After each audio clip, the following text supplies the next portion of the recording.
Good. Hi, I'm Patty Bernhardt, and this is my mind map for chapters 1 through 3. Okay. The metaphor I chose to kind of symbolize the information contained in those chapters was a journey of understanding in regards to reading instruction. And I felt it was a journey, so I chose a road and cars to kind of take us through the decades where we saw a lot of changes in reading instruction. So we started with the 1800s through the early 19th century. And the two most widely used tools to teach reading was the New England Primer and McGuffey's first eclectic reader. Later on, William Gray makes a distinction between silent and oral reading, and it's decided that silent reading is seen as much more practical, efficient, and effective. In this time period, Ernest Horn also develops the 5 rules for spelling instruction. So they're the major events in those several decades. And then we kind of travel on through the 30s and the 40s. And in this time period, basal readers are really the tool that teachers go to teach children to read, and that's exactly what they were designed to do. These readers consist largely of the readers, the stories that the children read, workbooks, and then the teacher's manual.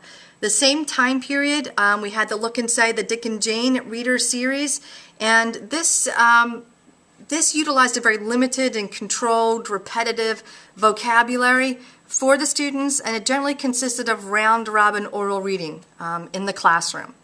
Okay, and then we traveled on to the 50s and the 60s, and this is where we saw kind of a pretty dramatic change where they go back to phonetic methods and drill.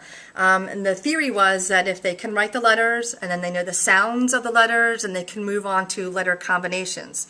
In this time period, we also saw the development of strategies such as the SQ3R, the survey, the question, the read, review, recite method, and also the DRA, the directed reading activity, where teachers kind of guide students before you read activities to kind of activate their schema and build some background, during reading activities that enhance comprehension, and then after activities that help them draw conclusions and synthesize what they've read.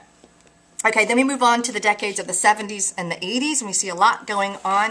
Paulo Freire publishes a story called The Pedagogy of the Oppressed, where he talks about the transformative role that schools should and can play in reducing social inequality. This is also the time period when whole language becomes very, very popular. And this basically, in a nutshell, dealt with high quality, child-centered thematic units, and the thematic units are a really big part of the whole language approach. This is also the time period when we have several publications about our failing schools. One of them was entitled A Nation at Risk, and this of course kind of, I think, highlights that pretty well. Fortunately, the pendulum kind of swings back into the middle when Patricia Cunningham introduces a more balanced approach where she talks about the benefits of phonics and the benefits of whole language, and that giving children the tools that both of these different bodies of thought contain really does benefit them in the long run. And then we come into the present time, and I'll talk about things from 1999 up till 2011 when the Common Core curriculum was established. In 1999, we have the federal literacy policy, and we start to see the federal government taking a much more active role in reading education. Okay, the Reading Excellence Program decided that every child needs to be able to read by the end of grade 3. We need to provide readiness skills for all children. We had to have high-quality family literacy programs, early intervention for at-risk students, and instruction needed to be based on scientifically sound research. And then we got on into the National Reading Panel, which got together in 2000. That was the National Institute of Child Health and Human Development, along with the Secretary of Education, where they kind of looked at all of the research and the knowledge up to that point, and after 2 years, they kind of presented their findings in that systematic phonics instruction does have significant positive benefits for children in K-6. Fluency, very important. Guided, repeated oral reading also had a significant positive impact on word recognition as well as comprehension for children of all ages.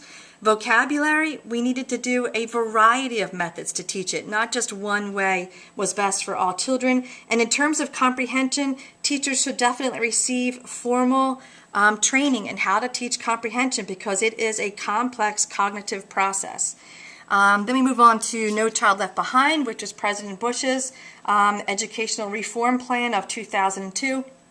And that basically called for much stronger accountability for teachers, increased flexibility, more local control, expanded options for parents, and an emphasis, again, on proven teaching methods based on research. And that brings us up to what we're dealing with today, the Common Core state standards. And this basically, in a nutshell, is a clear, understandable, consistent framework with the goal that all students will be prepared to succeed in the global economy. And that has been our journey of understanding and reading instruction.